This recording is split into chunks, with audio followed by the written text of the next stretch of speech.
this over-under line, one of the books was at Caesars, where I was staying this last weekend in Las Vegas. And so to transition here, I'm sitting there at Caesars with a friend of a friend at the bachelor party.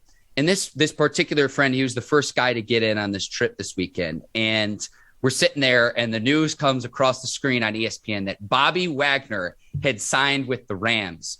And this buddy, he's from Seattle, but not necessarily the biggest football or sports fan. And he goes, wait a second, isn't that linebacker from the Seattle Seahawks? And so it's like, yeah.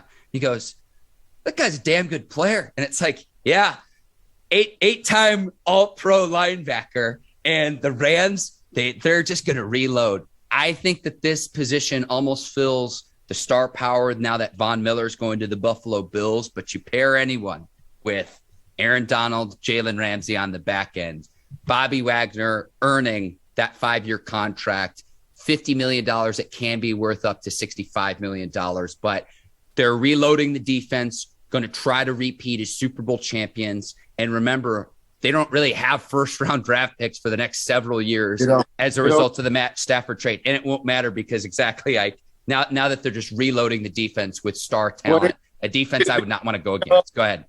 Didn't they just get Allen Robinson? Yeah. Yes, sir.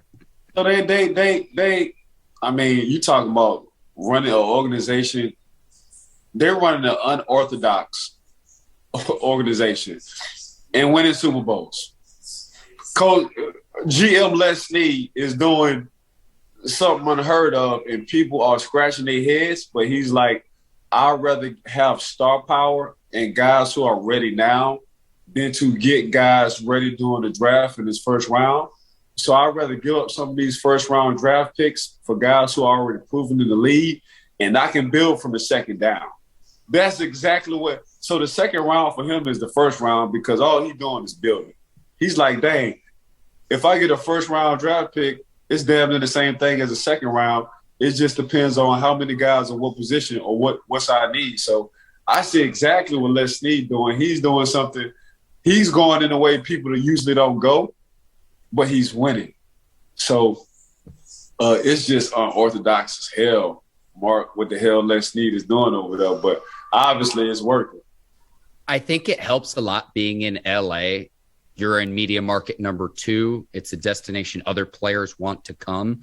It's a place where a lot of players live in the off season. Florida, Texas, and California, you can train year round. You can be outside year round. It's warm enough to where you're not in the cold in other parts of the country. So I think being in LA also helps in this regard because it is a destination of where players want to go, given the sunshine, given the lifestyle overall. And again, I look at, okay, what have their resumes shown to this point and what do they have left in the tank?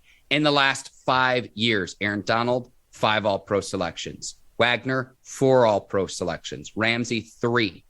And so only 6 defensive players in the entire league have achieved that same feat over that 5-year period. Now they have 3 of them on that defense. Right.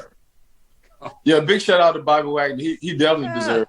I'm glad his resume helped him build and go to a team where he really wanted to go. And I think that fit him perfect. He got out of the toxic situation up in Seattle, Washington. Now he's with, really a carefree, a coach, a young coach who understands players, who dang near got a good movement going on over there with the LA Rams. So he in the perfect – now he got a D tackle, a Hall of Fame D tackle, who's going to let him roam around free. I'm sure they're going to get another D tackle, another DN in his draft to give some help on that defensive line. But, man, we call it 6 o'clock. And your 6 o'clock is having somebody who's on a D-line, which is a good D tackle, and having a badass middle linebacker, as in good, a Hall of Famer.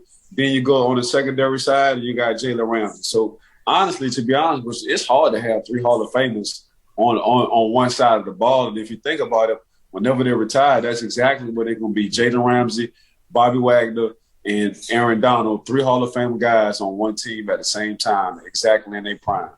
I want to thank Les Snead and the Rams front office as well. Thank you for signing Bobby Wagner so that he stays away from the Baltimore Ravens. Thank you in advance to Les Snead and the front office there. Yeah, Les know exactly what he's doing.